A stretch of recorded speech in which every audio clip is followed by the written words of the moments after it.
자, 안녕하십니까. 연금박사 이용주입니다. 반갑습니다. 자, 우다희님 들어오셨고요. 많은 분들 또 들어오고 계시네요. 네, 오늘 라이브 방송, 시작하도록 하겠습니다. 3월 오늘이 28일이죠. 월요일, 연금박사 라이브 방송 진행하도록 하겠습니다. 네. 다들 한 주간 별일 없이 잘 지내셨나요? 네, 코로나도 점점 이제 종착역을 향해 가는 것 같습니다.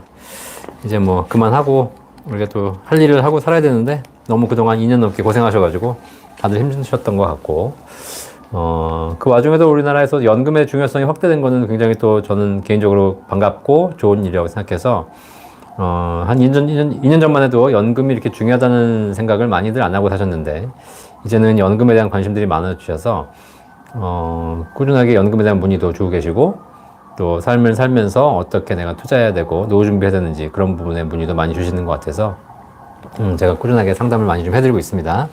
오늘 방송도 지난주에 방송을 했는데 국민연금 관련된 Q&A를 했더니 굉장히 많은 분들이 질문 주셨어요.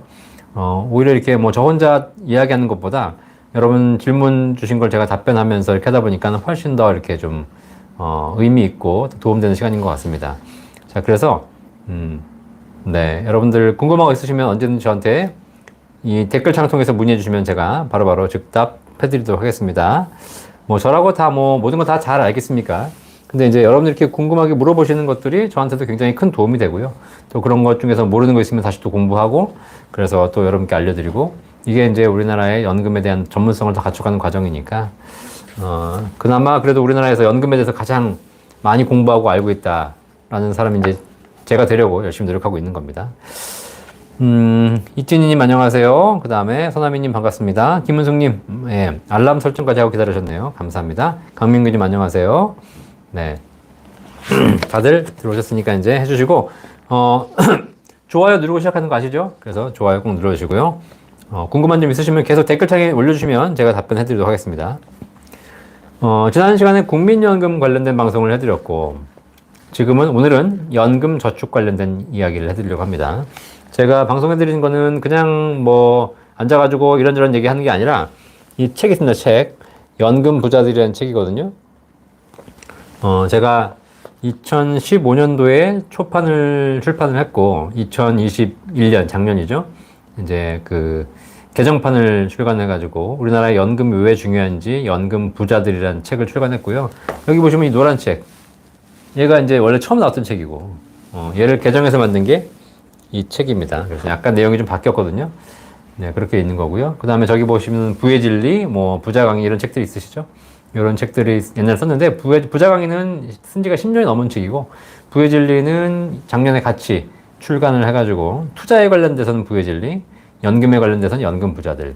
이런 책으로 제가 지금 여러분께 이 라이브 방송을 진행하고 있습니다. 작년에 거의 6개월 가까이 부의 진리를 제가 강독을 해드렸고, 그 다음에 지금은 연금 부자들이라는 얘기를 하고 있는데요.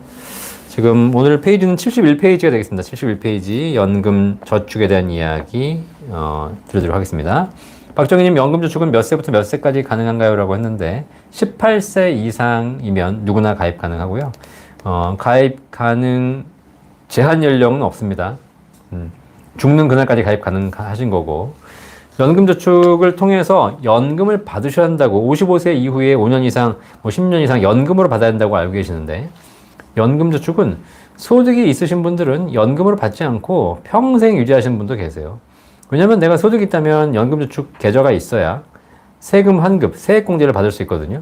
그러니까 70세든 80세든 소득이 있으신 분들은 연금저축을 연금으로 받지 않고 계속 연금 계좌를 통해서 세액공제 목적으로 활용하실 수도 있으니까 굳이 몇 세까지 가입해야 된다? 몇 세까지 가능한가? 이런 질문보다는 그냥 18세 이상이면 누구나 가입 가능하다 라고 보시면 되겠습니다. 라일락님 반갑습니다. 자, 그러면 책을 하나씩 읽어가면서 여러분 궁금증 답변 또 해드리도록 하겠습니다. 71페이지 보도록 하죠. 노후 준비가 잘 되어 있는 선진국들을 보면 국가가 운영하는 공적 연금 비중이 전체 노후 보장의 절반 이상을 담당하고 있다. 국가가 국민의 노후를 책임지고 있으니까 개인이 금융회사를 통해서 개인연금을 가입하는 경우도 그리 많지 않다. 이 개인연금 상품이 우리나라만 좀 이렇게 발전되고 있는 것 같고, 선진국 같은 데는 개인연금 가입한 사람은 별로 없더라고요. 뭐 국가에서 준비해주는 연금으로 다 되는데 뭐하러 개인이 하냐. 그리고 국가에서 준비하는 연금에 개인이 추가 불입을 해가지고 더 연금을 준비하는 경우가 더 많죠. 하지만 우리나라는 공적 연금 제도가 제도적으로 미비할 뿐만 아니라 기형적인 인구 구조와 고령화 추세로 인해서 공적 연금의 역할이 확대되기 어렵다.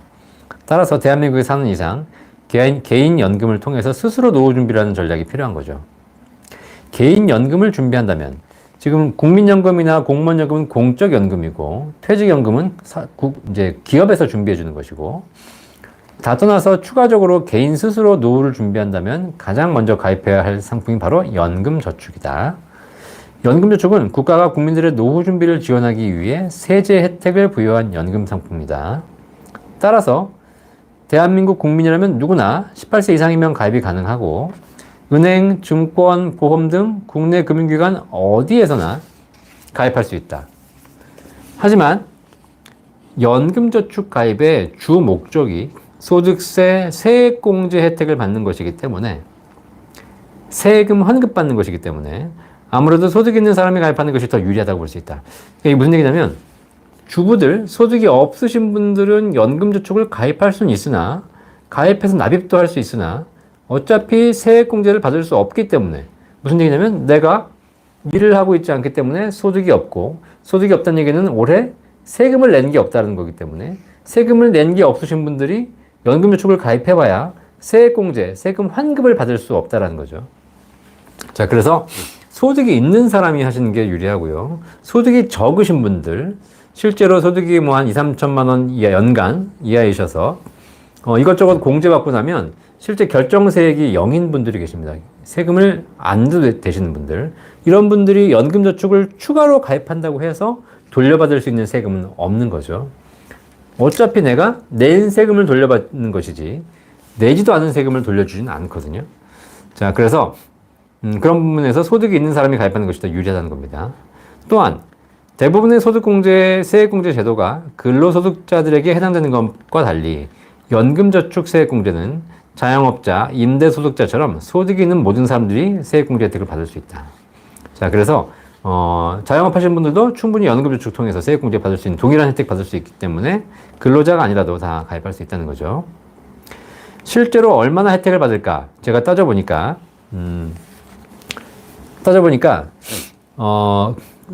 종합소득이 일단 급여소득자, 근로소득자 기준으로 연봉 5,500만 원 이하이신 분들은 16.5% 세액공제 받습니다. 이게 무슨 얘기냐면, 내가 연간 100만 원을 냈다. 납입을 연금저축에 납입을 했어요. 내가 연봉이 5,500만 원 이하다. 그러면 100만 원의 16.5%인 16만 5천 원의 세금을 환급받는다는 거예요. 연말에. 연말정산할 때. 이해되시겠죠? 그 다음에 내가 5,500만 원이 넘는다. 그러면 1억 2천만 원까지는 환급을 받을 수 있는데 환급 세율이 16.5%가 아니라 13.2%가 되는 거예요. 13.2. 세율이 낮아져요. 그러니까 덜 돌려주겠다는 거죠. 연봉이 높은 사람은 조금 덜 돌려주겠다. 그래서 100만 원, 똑같이 100만 원 납입을 했지만 13만 2천 원 돌려받게 되는 겁니다. 근데 연금저축은 연간 400만 원까지 세액공제 해주거든요. 그러니까 400만 원 풀로 납입하신 분들은 400만 원 곱하기 16.5%, 66만 원 정도를 환급받게 되는 것이죠. 그죠? 자, 근데 1억 2천만 원이 초과되신 분들, 연봉이 1억 2천만 원 초과되신 분들은 세액공제 한도가 400만 원이 아니라 300만 원까지 밖에 되지 않습니다. 그러니까 1억 2천만 원 넘으신 분들, 고액 연봉자들은 한도도 적고 세율도 돌려받는 환급 세율도 낮다라는 거죠. 자, 그래서 이렇게 급여에 따라서, 소득에 따라서 연금저축 돌려받는 금액이 약간 차이가 있다. 하지만 일반적인 경우에 급여소득자가 연봉 5,500만 원 이하, 사업소득자 같은 경우에 종합소득 과세표준이 4천만 원 이하이신 분들, 이러신 분들은 400만 원까지 세액공제 받을 수 있고 거기에 16.5%를 환급받기 때문에 최대 66만 원까지 환급받을 수 있다. 거기다가 올해까지는 50세 이상이시면 1972년생 이전에 태어나신 분들이라면 200만 원을 추가로 환급받을 수 있기 때문에 600만 원까지 환급받을 수 있고요. IRP까지 하시게 되면 추가로 300만 원 해서 최대 900만 원까지 납입하실 수 있고 거기에 해당하는 세금을 환급받을 수 있다는 겁니다. 물론 납입은 1,800만 원까지 가능합니다. 하지만 세액공제 받을 수 있는 금액은 연금저축 400, IRP 합쳐서 700, 50세 이상이신 분들은 플러스 200해서 900까지 가능하다는 거 알고 계시면 돼요. 여기 많이 헷갈리시는데 1,800은 뭐냐면 연금저축이나 IRP를 합산해서 낼 수 있는 최고 한도가 연간 1,800만 원이고요. 내신다고 하더라도 그 금액을 전부 세금 환급 대상이 되는 것이 아니라 그 중에서 아까 400, 600, 700 요 금액까지만 세금 환급을 받을 수 있다는 겁니다. 자, 김준선님 안녕하세요. 배수찬님 또 들어오셨는데 반갑습니다. 비트만소르님 저녁 식사 못하고 하죠. 예, 밥 먹고 하면 자꾸 꺽꺽대가지고 네, 밥을 안 먹고 하고 있습니다. 김은숙님 92년생이고 연금저축 시작하려고 하는데 어떤 걸 들어야 할지 궁금합니다. 현재 7년 만기 재형저축이 올해 9월에 만기가 되고 삼성전자저축을 매달 조금씩 매입하고 있는데 연금저축을 아직 가입하고 있지 않습니다. 92년생인데 소득이 있은 직장인이시라면 연금저축을 먼저 시작하시는 거고요. 연금저축은 은행, 증권, 보험사에서 다 가입하실 수 있는데 요즘 은행에서 판매하는 연금신탁은 거의 판매되고 있지 않기 때문에 증권사 또는 생명보험사, 손해보험사에서 가입하실 수 있는데요. 지금은 거의 좀 증권사에서 가입하시는 것이 거의 대부분이죠. 그래서 뭐 여러분들이 가입하시겠다면 생명보험사, 손해보험사 가지 마시고 증권사 가서 가입하시는 것이 연금저축은 더 유리하다. 왜 그러냐면 증권사 가면 위험하지 않냐라고 하시는데 어차피 증권사 간다고 해서 위험하게 투자하는 건 아닙니다. 투자는 내가 결정하는 것이지. 어떤 펀드, 주식형 펀드로 할 것인가, 채권형 펀드로 할 것인가, 그냥 CMA 둘 것인가. 그걸 내가 스스로 결정하는 것이지, 무조건 위험한 투자를 해야 된다는 건 아니에요. 그 다음에 생명보험과 손해보험은 정기적으로 매달 정해진 금액을 내셔야지만 계약이 유지가 되지만, 증권사는 납입이라는 것 자체의 의무가 없거든요. 그래서 내가 내고 싶을 때 내면 되고, 내기 싫으면 안 내면 되고, 한 번에 400만 원 다 내도 내고, 30만 원씩 12달 나눠 내도 되고, 자유롭게 선택할 수 있는 겁니다. 그래서 사실 납입의 장점을 생각하면 증권사가 훨씬 더 좋죠. 또 하나, 소득이 이제 생겼다가 줄어드시는 분도 계세요. 뭐 없어지는 분도 계시고, 뭐 한 1년 쉬시는 분도 계시고. 그러면 증권사에 가입하셨다면 1년 쉬시는 기간 동안은 연금저축 납입을 안 하시면 되는 거니까. 그렇게 유리하게 활용하실 수가 있습니다. 네. 박정아님, 연금저축은 사망하게 되면 배우자가 계속 연금 받을 수 있습니다. 그러니까 이제 연금저축이라는 상품이 내가 받다가 돌아가셔도 배우자가 계속 받을 수 있도록 그대로 이전해서 되어 있거든요. 근데 이게 이제 종신연금 기능이 아니라 있는 금액을 그냥 빼주는 기능이기 때문에 뭐 금액 차이는 크게 없다라고 보시면 되겠습니다. 자, 그래서 소득세 환급을 받을 수 있다라고 말씀드렸고요. 이 환급액을 받는 것이 결국은 적지 않은 금액이기 때문에 연금저축의 원래 목적은 노후 준비가 목적이나 이 노후 준비를 시키기 위해서 국가가 세금 환급 제도를 추가해 놓은 것이기 때문에 세금 환급을 받으시면서 하시다 보면 결국 노후 준비가 될 것이다 라고 여러분 보시면 되겠습니다. 네, 우나이님 여러분 구독과 좋아요 부탁드려요. 네, 뭐 제가 시킨 거 아니니까요. 네, 여러분 우나이님 감사합니다. 네, 많이 구독과 좋아요 해주시고요. 지금 142명 들어오시는데 아직도 좋아요가 50개밖에 안 되니까 좋아요 안 누르고 두시는 분들이 굉장히 많으시다라고. 그러니까 좋아요가 누를 수 있도록 제가 훨씬 더 열심히 하도록 하겠습니다. 물목님, 비과세 연금보험도 소득 없을 시 납입 중지 가능한가요? 네, 비과세 연금보험은 기본적으로 연금보험 상품이기 때문에 납입을 정기적으로 하셔야 되는 것이고요.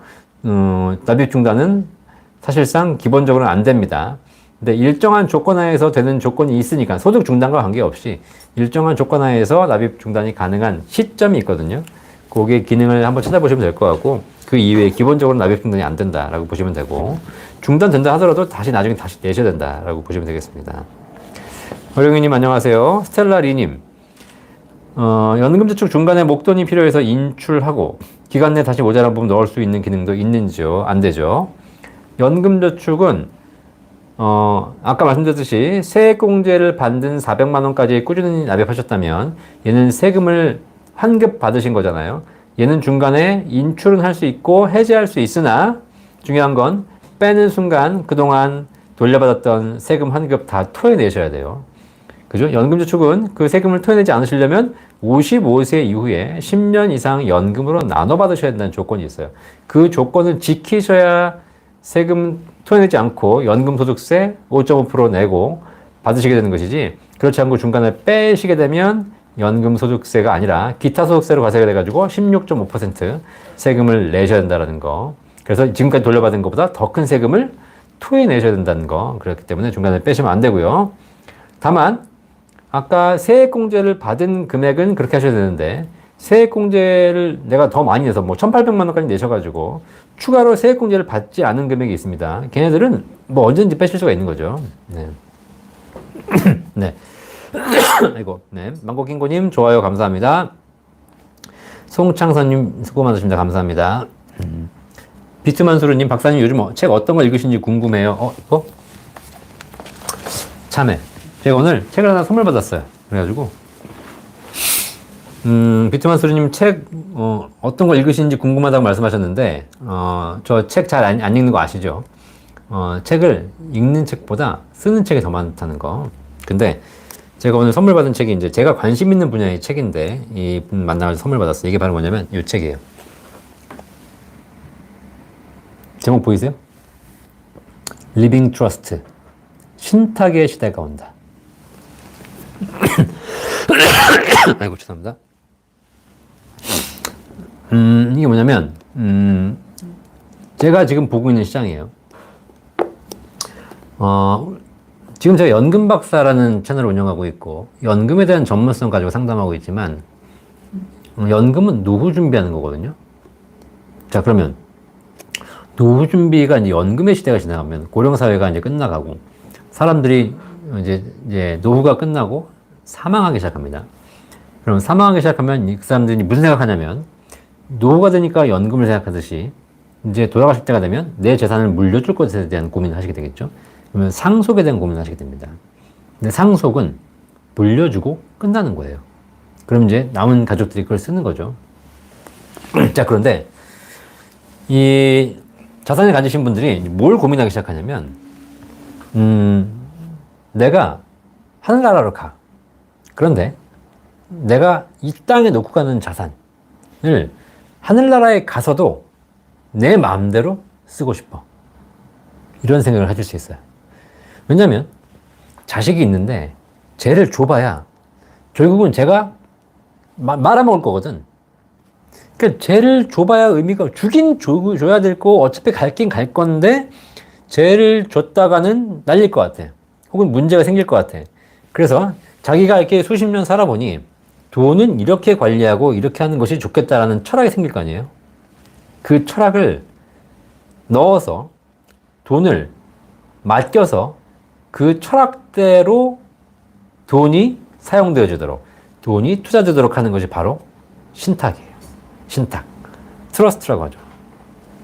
이게 선진국에서는 점점 활성화되고 있습니다. 우리나라도 조만간 신탁이 활성화될 거라는 거죠. 그래서 아이고 죄송합니다. 신탁의 시대가 온다. 제가 책을 저도 아직 보지 않았는데 여기 하나은행 그 리빙 트러스트 센터 출신들이 쓰신 거거든요. 그래서 한번 여러분들이 관심 있게 보시면 좋을 것 같아요. 책 아직 읽지는 않았습니다. 선물 받았으니까. 내용이 뭔지 모르겠는데 보면서 이 신탁이라는 내용을 조금 더 관심 있게 보시면 좋겠다. 이청환 소리님 상속 박사 준비? 네, 상속 박사도 준비해야죠 이제.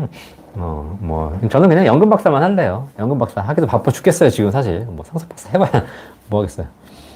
자, 아이고 글 많이 주셨네. 자, 송창성님 저녁 먹고 산보 나와서 실시간으로 듣고 있습니다. 감사합니다. 산보 하시면서 이렇게 들어주셔서 감사해서 제 목소리가 좋게 도움되셨으면 좋겠습니다. 라일락님 좋아요 감사합니다.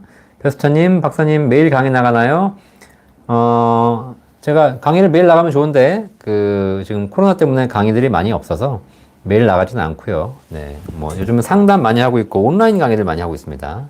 새우깡님 50세입니다. 지금이라도 연금저축 가입해도 될까요? 55세 연금수령인데요. 이게 여러분 이렇게 알고 계시면 안 돼요.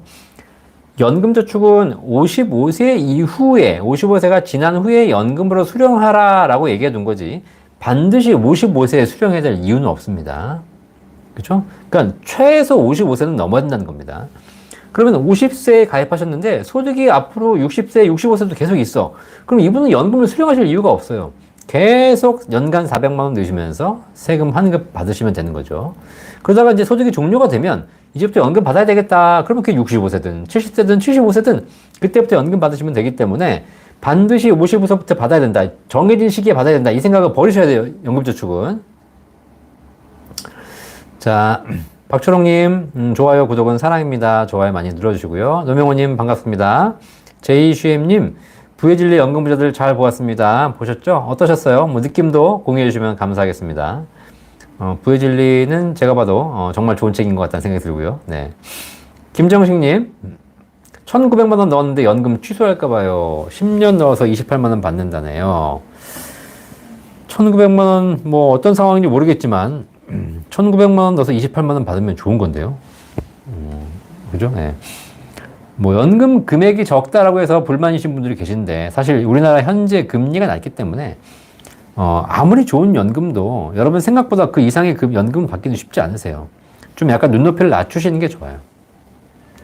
그러니까 얼마를 받는다도 중요하지만 평생 받을 수 있다는 안정감을 더 중심으로 보셨으면 좋겠다라고 말씀드렸습니다. 강민규님 66년생입니다. 내년 2월에 퇴직 예정인데 퇴직금을 연금저축계좌에 넣으려고 합니다. 퇴직 후 매년 한도세 인출해 사용합니다. 어떤 상품이 좋을까요? 퇴직금을 연금저축계좌에 넣으실 수 있고요. 한도내에서 인출해서 사용하시면 좋은데 뭐 사실 그 계좌에 넣고 안정적으로 운영하시길 원하시는 분들은 대부분 다 그냥 뭐 채권형이라든가 뭐 이렇게 가시는데 지금 조금 시간을 두고 투자하신다면 뭐 TDF라든가 조금 더 공격적으로 운영하셔도 될 것 같습니다. 특히 뭐 지금 우크라이나 사태 이런 것 때문에 사실 주식시장이 좀 세일하고 있는 시점이거든요. 이런 시점에는 특별히 걱정하지 않으시고 장기 투자 목적으로 넣으신다면 뭐 장기적으로 은행이자 이상의 수익은 충분히 날 거라고 생각하니까요. 그런 차원에서 본인의 투자 성향에 따라서 주식형과 채권형을 좀 나눠서 하시면 될 것 같고요. 펀드를 고르는데 굉장히 애로점이 있으신데 그렇게 하지 마시고 그냥 잘 모르겠다 그러면 TDF 중심으로 하셔도 TDF 중심으로 하셔도 될 것 같습니다. ETF는 하지 마셔요. ETF는 계속 거래하고 이런 거 짜증나고 그렇게 해서 성공한 사람 별로 없다라는 겁니다. 윤나나님, 월급 받는 사람 아니면 연금저축 넣을 필요 없나요? 네, 연금저축 계좌를 만들어 주실 필요는 있지만 이번 올해 월급이 없다면 굳이 연금저축을 올해 불입할 이유는 없죠. 어차피 세액공제 받을 수 없으니까. 아이고, 죄송합니다. 이게 코로나 후유증인 것 같아요. 코로나 후유증. 코로나 걸린 지가 좀 한 달이 지났는데 기침은 계속 하고 있어요. 자, 그 다음에 이제 연금저축을 넣을 필요는 없지만 연금저축을 넣는다고 해서 세액공제를 못 받을 뿐이지 투자는 하실 수 있어요. 다만 연금저축에 세액공제를 못 받은 상태에서 투자할 거라면 그냥 밖에서 연금저축에서 굳이 하실 필요 없이 밖에서 해도 된다는 겁니다. 제이슈엠님, 연금박사님 정년퇴직하고 국민연금 다 포함해서 뭘 얼마 받아야 먹고 살 수 있나요? 뭐 어디 사시냐, 어느 정도의 개인적인 그 필요를 원하시냐에 따라 다르겠지만 지금 보니까 서울에 살려면 한 달에 최소 4,500은 있어야 되더라고요. 요즘은 뭐 고정비, 세금도 나가는 것도 많고 뭐 자동차 보험료 여러 가지 고정비로 나가는 게 한 달에 1, 200은 나가기 때문에 그렇게 나가고 나면 4,500 받아봐야 1, 200 빼고 나면 2, 300도 안 남는 거죠. 그러면 진짜 막 그 재밌게 놀지도 못하시는 수준인 것 같아요. 예전에는 500만 원 넘으면 되게 크다고 봤는데 이제는 사실 그렇지도 않겠다는 생각이 듭니다. 뭐 국민연금공단이나 그 연구원에서 발표하는 자료 보면은 뭐 수도권에서는 한 300만 원만 있으면 살 수 있다라고 얘기하는데 실제 300만 원 가지면 쉽지 않은 것 같고요. 지방에서 사신 분들은 뭐 2, 300만 가지고도 충분히 사실 수 있을 것 같긴 해요. 성계동님, 좋은 개념 감사합니다. 물먹님, 무자녀 가구도 증가해서 노후에 신탁 가입자가 늘 겁니다. 그렇죠. 네. 꼭 자녀에게도 주실 수 있는 거지만 다른 사람에게도 맡길 수 있는 거 신탁. 신탁이란 내가 사망한 이후에도 내가 지정한 방식대로 자산이 움직이게 하는 것. 무서운 거죠. 무서운 거. 그죠? 돌아가신 이후에도 내 맘대로 하고 싶다. 이게 바로 신탁입니다. 김영준님, 아직 우리나라는 신탁 이용자가 별로 없어서 그런지 수수료가 비싼 것 같습니다.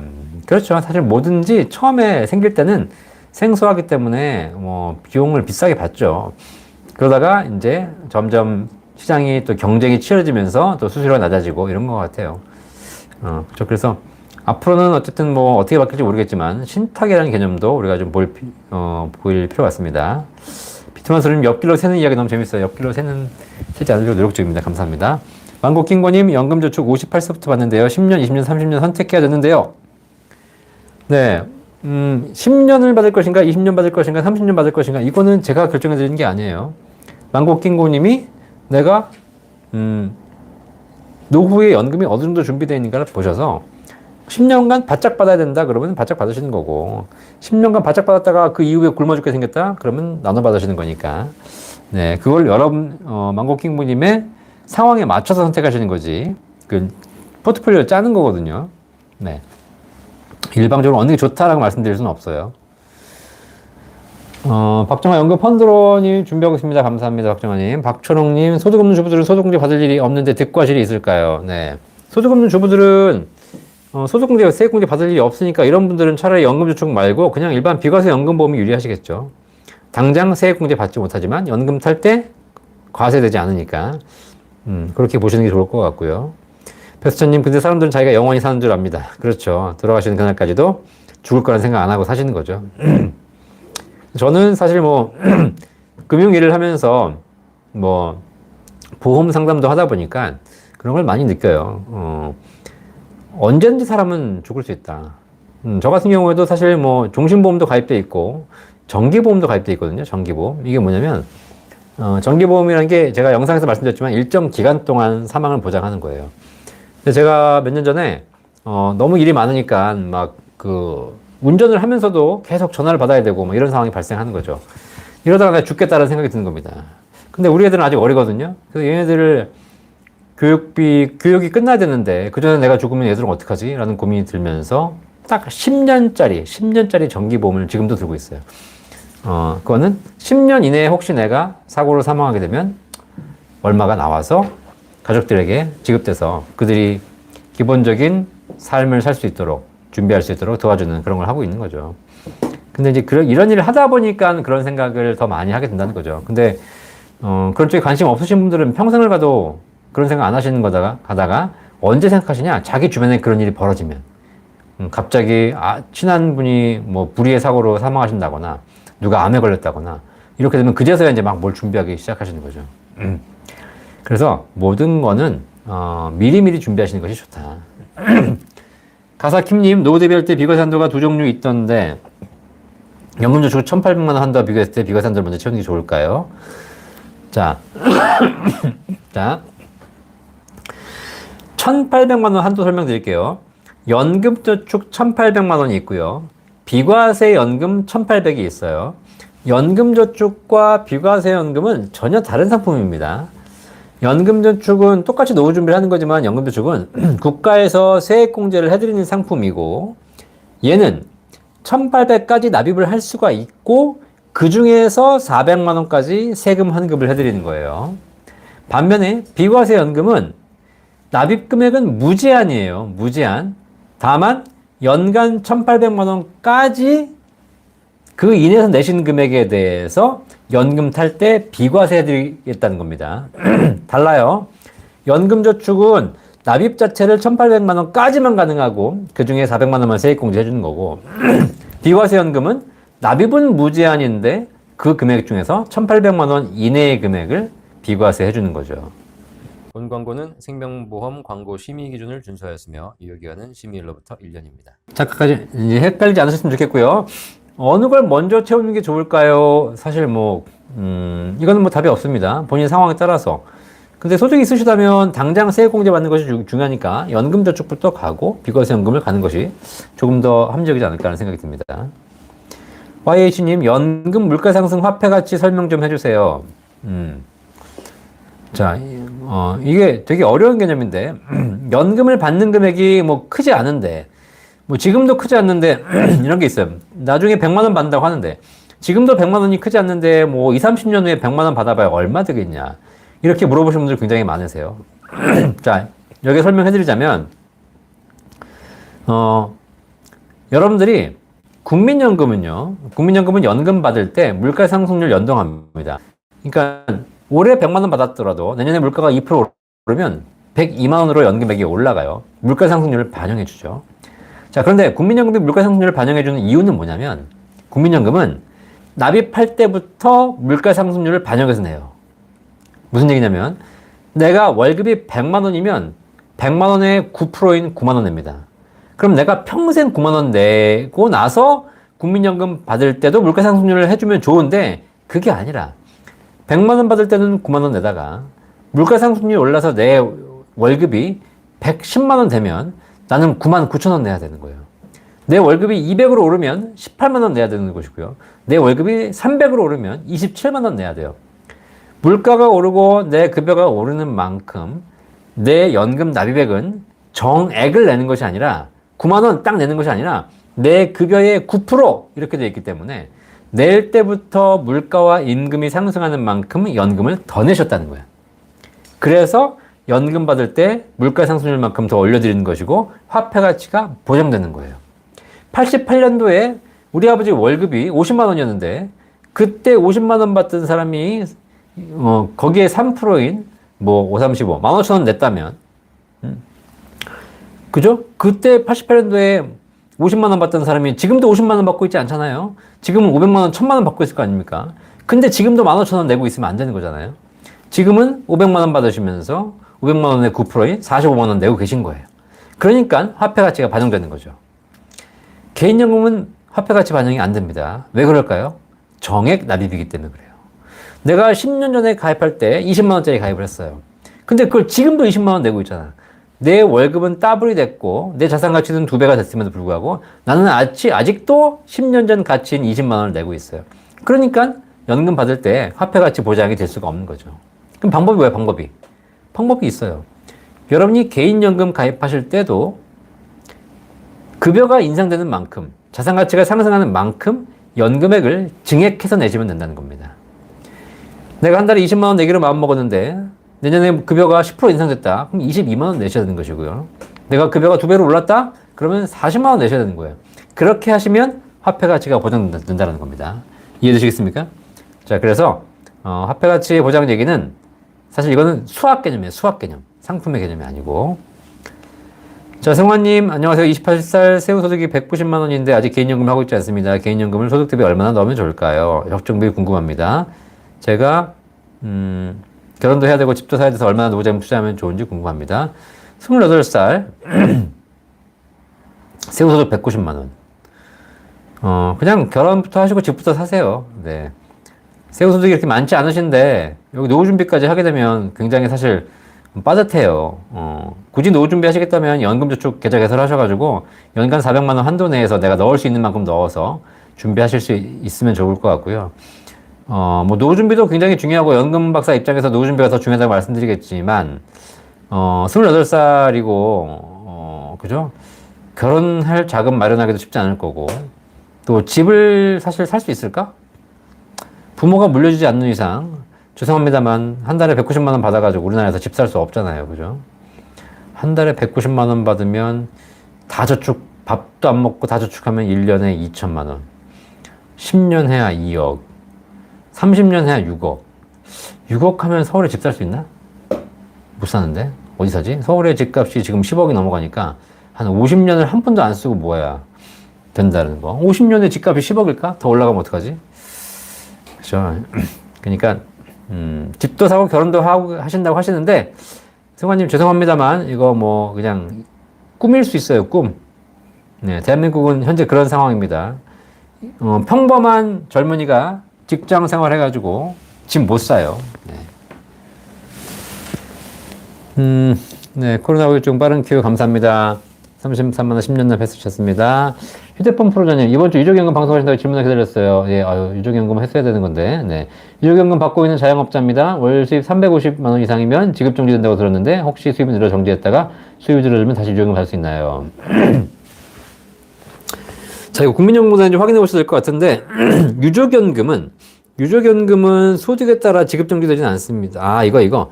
이미 현재 유족연금을 일찍 받고 계신 분이구나. 그죠? 그러면 3년간 들였다가 그다음부터는 정지되고 나중에 이제 65세가 되면 다시 받으실 수 있을 거예요. 네. 다시 받을 수 있습니다. 유족연금은. 세부적인 내용은 국민연금공단에 확인해 보시면 될 것 같습니다. 근데 이제 이게 유족연금을 좀 일찍 받게 되시는 상황이잖아요. 좀 안타까운 상황이지만 소득이 나이 드신 분들은 유족연금을 이제 다 받을 수 있지만 젊으신 분들이 유족연금 받게 되면 소득이 있는 기간 동안은 유족연금 받지 못하는 상황도 발생할 수 있습니다.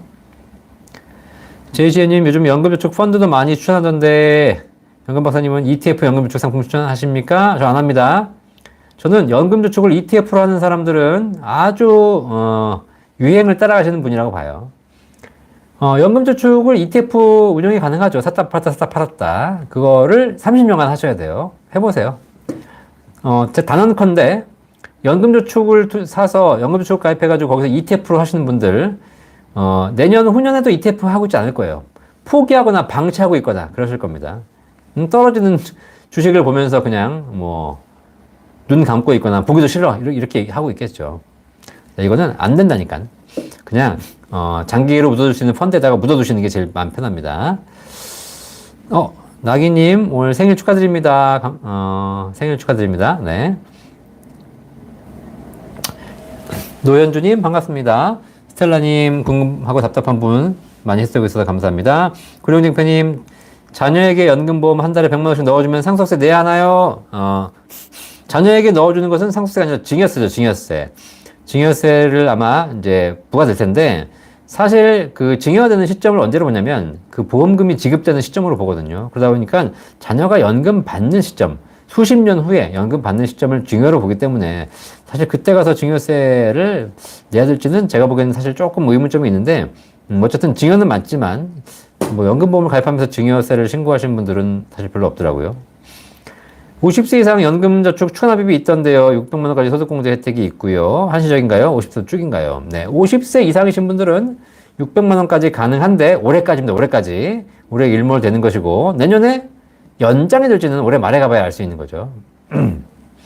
네, 승환님 죄송합니다. 집을 포기하는 게 마음 편하겠네요. 네. 아니면 신혼부부 특권 같은 거 하셔가지고 좀 외곽에 싼 집을 분양 받으셔가지고 대출 받아서 꾸준하게 내시는 게 방법인 것 같아요. 집은 필요하죠. 그리고 소득이 어쨌든 많지 않으시다면 일단 우리 사회에서 집을 가지고 있는 건 되게 중요하니까 집 중심으로 포트폴리오 짜시고요. 연금은 나중에 더 큰 소득을 만드셔가지고 그때 준비하시는 게 좋겠어요. 비트만스로님 ETF는 유행이다. 그죠, 유행. 이렇게 한 20년 하다 보면 그런 게 보여요. 저 사람들 저걸 왜 하고 있을까? 저걸 왜 팔고 있을까? 보고 있으면 그냥 유행이야, 유행. 그럼 유행을 따라가는 것이 좋으냐, 안 좋으냐를 하기 전에, 유행을 먼저 앞서 나가는 사람은 돈을 벌죠. 근데 유행을 뒷북치는 사람들은 결국 돈을 못 벌거든요. 그러면 이번 유행은 여러분들이 우연히 맞춰가지고 돈을 벌 수 있어요. 근데 다음 유행을 또 맞출 수 없거든요. 그러니까 결국은 유행 따라가다 보면 언젠가는 벌지만 언젠가는 또 날리게 돼 있다는 거예요. 이쁜 세리님, 퇴직연금은 어떻게 하면 좋을까요? 네, 퇴직연금은 연금으로 받으시는 게 좋죠. 연금으로. 근데 퇴직연금이 많지 않으시다면 퇴직연금 찾으셔가지고 그걸로 따로 다른 연금을 하시는 분들도 계시니까 궁금하신 점은 저희 상담센터로 전화 주시면 더 알려드리도록 하겠습니다. IRP를 은행별로 2개 운영하고 있는데 괜찮으신 건가요? 네, 나쁠 건 없는데 운영을 어떻게 하시냐에 따라 다르겠죠. 운영을 좀 제대로 하셔야 되는 게 중요하죠. 은행에 있어서 계속 그냥 안정적인 걸로만 운영하신다면 큰 의미는 없을 것 같습니다. 가사킴님, 저축성보험 연 1,800만 원 비과세하고 저축성보험 1억 비과세 한돈 따로따로 적용되는 거죠. 네. 그러니까 그 상품에 따라 다릅니다. 상품을 같이 하시게 되면 한 번에 적용되는 거지만 별도의 상품으로 분리하신다면 일시납 1억과 월 150만 원, 연간 1,800은 둘 다 비과세 따로따로 받으실 수 있습니다. 네, 가사킴님 종신보험 해지할 때 비과세라고 하던데 이것은 저축성보험 비과세 한도에 들어가는 거죠. 네. 종신보험을 해지할 때 원금 이상을 찾아야지 과세가 대상이 되고 그 중에서 일정 금액을 비과세 받으시는 거예요. 근데 종신보험 해지할 때 원금 찾기 쉽지 않잖아요. 그러니까 사실상 비과세가 관계가 없는 겁니다. 비과세란 수익이 있어야 세금을 매기고 그 세금에 대해서 비과세 해주는 거거든요. 수익이 없는데 무슨 비과세예요. 그래서 종신보험은 사실상 비과세 한도에 들어가나 실제로 수익이 생기기가 쉽지 않은 상품이기 때문에 큰 의미는 없을 수 있다는 거죠. 스텔라리님, 박사님, 국민연금공단에서 현재 기준으로 제가 받게 될 예상연금 알 수 있습니다. 국민연금공단 전화해서 1355 전화하시면 바로 알려드립니다. 홈페이지 혹은 앱 통해서 알 수 있는 거죠. 김사숙님, 연금저축펀드는 무엇이 좋은가요? 세액공제 받을 수 있고 노후 준비할 수 있으니까 좋은 방법이 되는 거죠. 예, 정직님, 우체국에 연금저축 가입되어 있는데 괜찮을까요? 우체국에 연금저축이 있던가? 네, 연금 저축이라고 써 있으면 뭐 나쁠 건 없지만 대부분 금리 연동형이기 때문에 최근에는 연금 저축을 펀드로 많이 이전해서 가입하고 계신 분들 많이 계십니다. 이전이 가능하거든요. 이전. 손실 없이 그대로 적립된 금액을 이전할 수 있는 거니까 이전해서 연금저축 펀드로 하시는 방법도 좋은 것 같습니다. 모고나서님, 삼성전자 모아가는 것도 좋나요? 예, 삼성전자 사시는 거 제가 강추하고 있잖아요. 좋은데 연금은 연금이고 투자는 투자다라고 생각하시면 돼요. 내가 투자를 해가지고 나중에 연금 받겠다는 생각은 쉽지 않다는 겁니다. 머니메이커님, 연금저축 펀드에 ETF 장기 적립식으로 넣고 있어요 라고 하셨는데, ETF에 넣으신 거 좋은데 장기로 하셔야 돼요. 꾸준하게. 아시겠죠? 근데 ETF 하다 보면 어떤 생각이 벌어지냐면, 내가 꾸준하게 매달 30만 원씩 살 거야 라고 했는데 오늘 들어와 살려고 보니까 우크라이나 전쟁이 나가지고 주가가 폭락하고 있어. 그러면 반복적으로 규칙적으로 우크라이나 전쟁이 나든 안 나든 사셔야 돼. 근데 중요한 건 이번 달에 25일 날 사러 들어왔다가 불안해가지고 망설이게 되는 거야. 망설이게.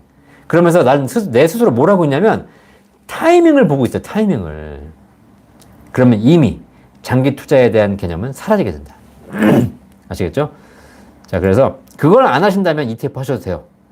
연금저축 펀드에서 일반 TDF나 펀드를 사시면 펀드에 자동이체 적립식을 붙이시면 내가 시점과 관계없이 내 통장에서 자동으로 빼서 그날 자동으로 매수가 돼요. 근데 ETF는 내가 직접 사야 돼. 그렇기 때문에 그게 쉽지 않다는 거죠. 제이시엠님, 연금저축 보험상품이 답인가요? 연금저축은 펀드, 증권사 상품이 더 좋다고 제가 말씀드렸고요.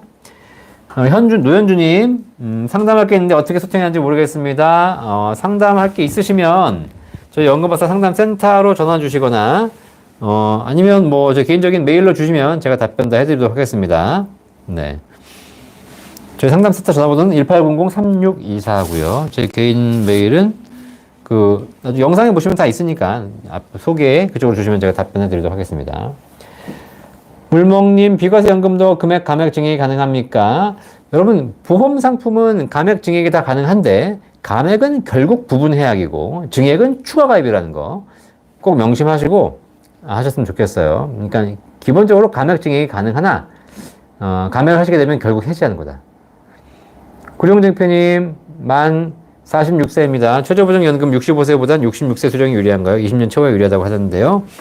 65세보단 66세가 한 1년이라도 더 있으신 게 유리하지만, 돈 필요할 때 받으시면 되죠. 1년 더 있다고 해서 크게 달라지는 건 아니니까. 자, 국민연금 사슴님, 국민연금 추납하게 되면 유저연금 받을 때 혹시 추납금은 빼나요? 아닙니다. 추납금액도 결국은 가입기간 다 인정해드리는 거기 때문에 추납을 하시게 되면 국민연금 수령이 올라가고 수령이 올라가게 되면 유저연금도 올라가게 되어 있습니다. 추납금 빼지 않습니다. 자, 머니메이커님 놀라셨네. 네. 노주현님, 60세 회사에서 반을 내주는 연금이 끝나서 3년을 사비로 30만원을 내면 평생 84만원을 받고 안 내면 74만원을 받는다고 하는데 어떤 게 맞는지요? 네. 국민연금을 3년간, 60세 이후에서 3년간 더 내시면 연금액이 올라가는 거니까 내는 거 대비해서 연금액이 올라가는 거 얼마 올라가는지 판단해 보시고 그걸 판단할 때 제가 뭐라 그랬죠? 내가 내는 거, 국민연금 내는 거 대비 받는 금액이 올라가는 것이 과연 좋은지 안 좋은지 가성비를 판단하는 거. 이거는 상계 월수를 물어보시면 된다 그래서 상계 월수. 국민연금공단 전화하셔가지고 3년을 사비로 더 내면 금액이 10만원 올라가는데 이게 상계 월수가 얼마인가요? 물어보시고 상계 월수 사실 30만원 3년간 내면 360 1080만원 내시는데 한 달에 10만원씩 올라가는 거잖아요. 그러면 사실 그렇게 나쁜 건 아니죠. 1000만원 내고 한 달에 10만원 더 받을 수 있다. 그러면 한 8년만 받으면 원금 받거든요. 3개월 수가 100개월이 나오는 거죠. 이 정도면 굳이 나쁜 구조는 아니라고 보여집니다. 3개월 수 영상 있으니까 한번 보시면 더 쉽게 이해하실 겁니다. 정쌤님, TDF와 미국 지수 추종 ETF를 3대7 비율로 사고 있는데 괜찮은 건가요? 괜찮다 안 괜찮다 떠나서 본인이 철학이 있으시면 하시면 좋을 것 같고요. 다만 연금저축이란 롱텀으로 길게 보시는 거기 때문에 지금 하는 그 철학을 앞으로 10년, 20년, 30년을 꾸준하게 하실 수 있는지 그것만 보시라는 겁니다. 괜히 남들이 좋다니까 좀 하다가 나중에 지쳐가지고 하지 말고 이러시면 안 된다는 거죠. 정리미님, 임의계속 가입 시 급여가 있으면 급여에 따라 국민연금 내나요? 예. 임의계속가입 시 급여가 있다는 얘기는 급여 소득이 있으면 임의계속이 중단되고, 임의계속가입. 임의계속가입은 60세 이후에 하시는 거기 때문에 납입 의무가 없으세요. 납입 의무가 없으신 분들은 급여가 있건 없건 상관없어요. 그냥 본인 스스로 금액적에서 내시면 되는 겁니다.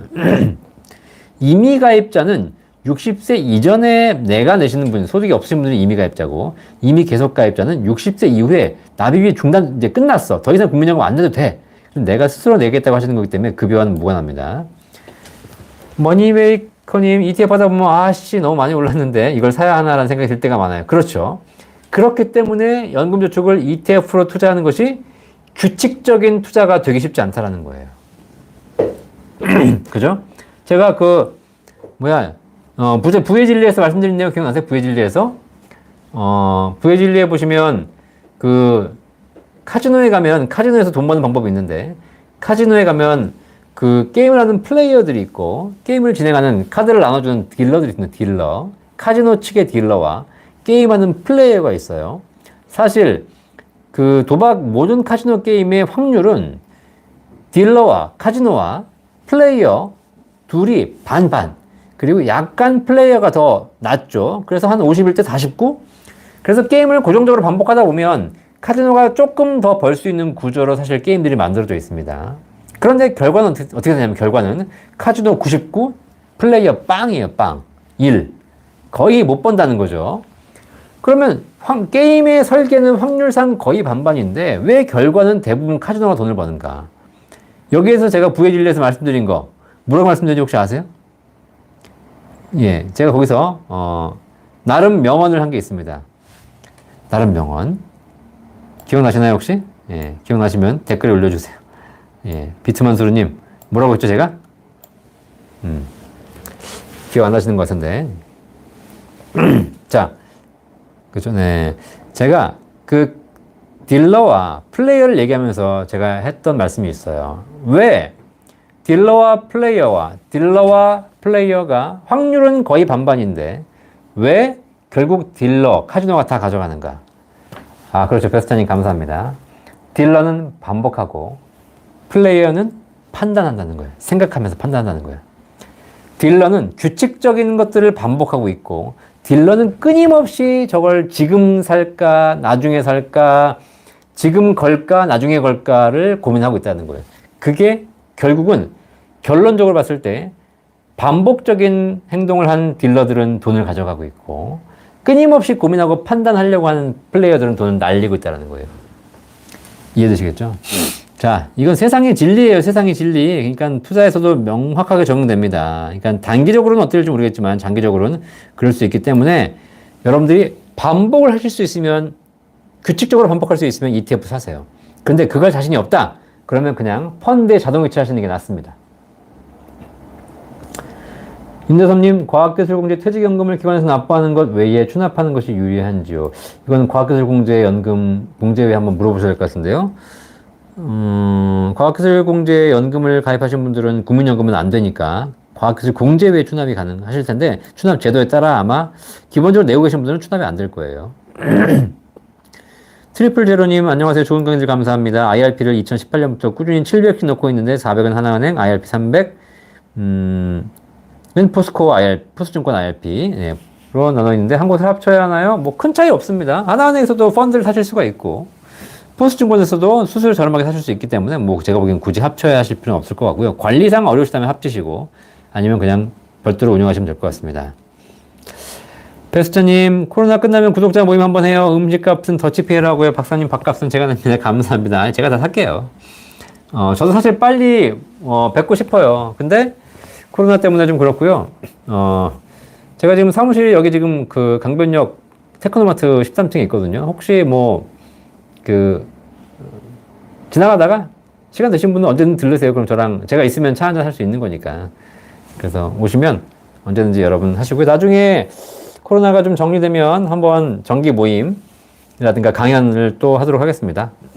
제가 근데 강의한다 그러면, 새로운 강의를 할 거라고 기대하시는 분들 계신데 그런 거 없어요. 맨날 하는 일 똑같이 하는 거 하는 일 똑같이. 그죠? 베스차님, 감사하고요. 정쌤님, 연금저축펀드와 IRP를 병행하는 게 낫나요? IRP만 해도 괜찮은가요? 자, 연금저축펀드는 100% 내가 투자할 수 있고, IRP는 30%가 의무적으로, 안정자산을 사셔야 되는 거죠. 자, 그렇기 때문에, 뭐, 연금저축을 하시는 분들이 주식 투자비 중에 유리하다고 하지만, 뭐, 굳이 하고 계신다면 나눌 필요 없이 IRP만 해도 되게 괜찮으실 것 같아요. 어차피 연금저축을 해도 100% 주식 투자하시는 것도 아니니까, IRP 하셔가지고 700만원까지 하시는 것도 나쁘지 않다고 봅니다. 박철홍님, 국민연금 추납 119개월 약 3천만원 할 수 있다는데요. 다른 투자도 최우선적으로 해야 할까요? 현재 60월 정도 예상인데 100만원 정도 된다고 합니다. 제가 말씀드렸죠. 국민연금 추납은 미리 하실 필요 없습니다. 네. 연금 받기 전날 하시면 돼요. 지금 하시나, 연금 받기 전날 하시나 큰 차이가 없으니까 지금 오히려 그 돈 가지고 다른 데 불리셔가지고 나중에 국민연금 추납하시면 되겠습니다. 그리고 추납하시고 나서 돌아가시면 끝이에요. 끝. 날리는 돈. 자, 그렇기 때문에 여러 가지 면에서 봤을 때 미리 하실 필요 없다. RVN님, 40대 후반 국민연금, 연금저축 어느 것을 증액하는 게 좋을까요? 자영업하고 작년부터 연금저축 월 50 시작했어요. 라고 하셨는데, 자영업 하시는 분이 국민연금을 내고 계시는 거니까, 소득신고가 된다면, 국민연금을 더 늘리시긴 쉽지 않으실 텐데, 뭐, 상황에 따라 약간 다르겠죠. 이게 본인만 봐야 되는 것이 아니라 배우자도 좀 봐야 될 것 같고요. 국민연금은 많이 내면 많이 낼수록 가성비는 떨어집니다. 구조가 그렇게 되어 있어요. 그래서, 그걸 한번 가성비를 보시고 나서 결정하시는 게 좋을 것 같아요. 이런 질문을 이제 주시는데, 이런 질문은 결국 이제 상담을 해서 국민연금 공단에도 물어보고 연금저축 상황도 봐야지 답을 드리기가 좀 편한 거지. 일반적인 답을 드리기가 좀 어려운 질문인 것 같습니다. 이명준님, 삼성생명의 기쁨들 행복세 7.5% 연금보험상품에 목돈을 가입 상태입니다. 만 60이 받는 것으로 되어 있는데 받을 때 세금은 없다고 합니다. 세금 없으면, 비과세면 건강보험 적용되지 않습니다. 건강보험 안 드셔도 돼요. 굉장히 좋은 상품 가입하고 계시는 거네요. 그죠? 네. 만 60에 받지 마시고 더 늦춰서 받으세요. 네. 한실비아님, 이미 계속 가입하게 되면 월급하고 상관 있습니다. 이게 무슨 말씀이지? 이미 계속 가입하게 되면 월급하고 상관이 있습니다. 이미 가입은 상관이 있는데 이미 계속 가입은 60세가 넘으신 분이기 때문에 상관없는데 한번 제가 또 확인해 보도록 하겠습니다. 비트맨스님 감사하고요. 한실비아님 월급의 9% 월정 금액이 정해집니다. 네, 이게 60세 이상인지 이하인지 한번 여러분 꼭 확인해 주세요. 네, 60세 이하 미만은 이미 가입이라고 하고요. 60세 이상 넘어가시면 이미 계속 가입이라고 하니까요. 한번 저도 한번 확인해 보도록 하겠습니다. 자, 그렇고요. 네, 회독수가 부족했네요. 복습하시고요. 네, 성기덕님 과학기술 공지에 가입돼 있으신 거고, 비트만스루님 후식 커피값 감사합니다. 스텔라님 너무 좋습니다. 성기덕님 가입해도 국민연금 받습니다. 라고 하셨고, 송창성님 강변역이면 고속버스 타고 오시면 됩니다. 네, 동서울 터미널에서 내리시면 바로 앞에 있습니다. 비트만스루님 남자라면 찾아가서 형님처럼 쫓아다닐 텐데 여자라서 곤란한 상황이 생기실까봐. 비트만스루님 여자시구나. 네, 감사합니다. 네, 네, 그죠. 아니 뭐 남자 여자가 뭐가 중요해요. 그냥 성기덕님 과학기술공제회 자기가 납입한 금액만큼 기간 정해서 받는 거더라고요. 그렇죠? 네. 송창성님 박사님 학력고사 세대로 가셨는데 8990 한데 저는 9입니다. 저는 90학번입니다. 90학번. 네, 90학번.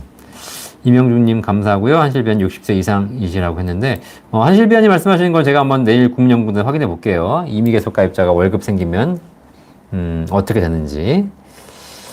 몽실님 이제 들어오셨군요.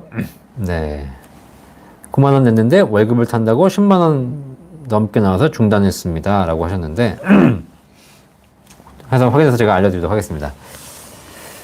자, 오늘도 지금 많은 질문들을 주셨습니다. 이거 뭐 진도를 나가야 되는데 질문이 많으니까 진도를 못 나가겠네.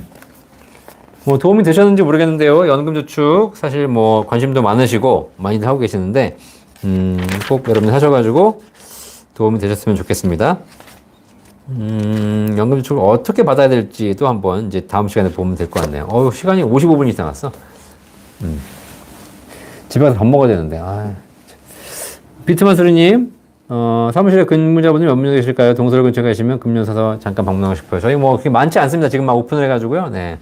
그러니까 뭐 10명 미만이니까. 네. 선생님이 이게 진도를 나가야 되는데 학생들이 질문이 많으니까 이게 진도를 못 나가고 지금 지금은 하나 끝났잖아요. 진도. 자, 학생들 진도는 제가 다음 시간에 나갈게요. 다음 시간에 예습해가지고 오세요. 예습은 연금 부자들 책 사셔가지고 한번 읽어보시면 되고요. 네. 뭐, 제 방송 들으시면서 연금 부자들 부의 진리 안 보신 분 안 계시죠? 네. 다 봐야 돼요. 봐야 돼. 뭐, 부의 진리는 만약에 부의 진리를 책을 봤는데 내가 재미가 없거나 이 책이 아니다고 생각하시면 제가 환불해 드릴게요. 네.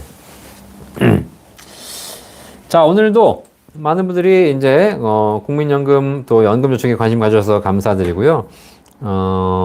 다음 시간에도 계속 연금저축과 또 뭐 퇴직연금, 아까 유족연금도 잠깐 하다 말았는데 계속 돌아갈 겁니다. 그러니까 궁금한 게 있으신 분들은 언제든지 들어오셔가지고 계속 실시간 질문 주시면 답변해드리도록 하겠습니다. 사실 뭐 책만 이렇게 뭐 읽는 건 좀 따분한 거니까 이런 게 훨씬 더 좋은 것 같네요. 자, 오늘도 이렇게 여러분들 함께 해주셔서, 감사하고요. 네, 로건방님, 최고의 연금저축 제가 다음 시간에 또 알려드리도록 하겠습니다. 자, 그래서 오늘 참여해주신 여러분 모두 감사드리고, 한 주 동안 코로나 또 건강 잘 지키시고요. 그리고 뭐, 혹시 길 가다가 저 보시면, 인사해 주시고요. 네, 또, 건강 잘 지키시고, 또 책 공부도 열심히 하시고, 또 돈도 많이 버시고, 그렇게 하는 한 주가 되시기를 바라겠습니다. 자, 오늘도 참여해주셔서 감사하시고, 구독과 좋아요 안 누르신 분들 빨리 좋아요 누르고 가세요. 좋아요 누르고, 예. 좋아요 누르고 가시고요. 구독 꼭 눌러주시고 가시고요. 주변 분들에게 많이 홍보도 해주셔서 월요일 저녁 7시에 항상 들어오셔서 라이브 방송 함께 해주셨으면 좋겠고요. 또 앞으로 제가 지금 이제, 이번에 신상품이 나와가지고 신상품 관련 영상도 계속 준비하고 있으니까 기대해 주시면 여러분 좋은 정보를 많이 얻으실 수 있을 겁니다. 어쨌든 여러분 노후에 도움될 수 있는 연금 박사가 될 수 있도록 매일같이 발전하도록 하겠습니다. 여러분 많은 응원 부탁드리겠습니다. 오늘도 구독해 주셔서 방송해 주셔서 시청해 주셔서 감사합니다. 자, 다음 주에 뵙겠습니다. 본 광고는 생명보험 광고 심의 기준을 준수하였으며 유효기간은 심의일로부터 1년입니다.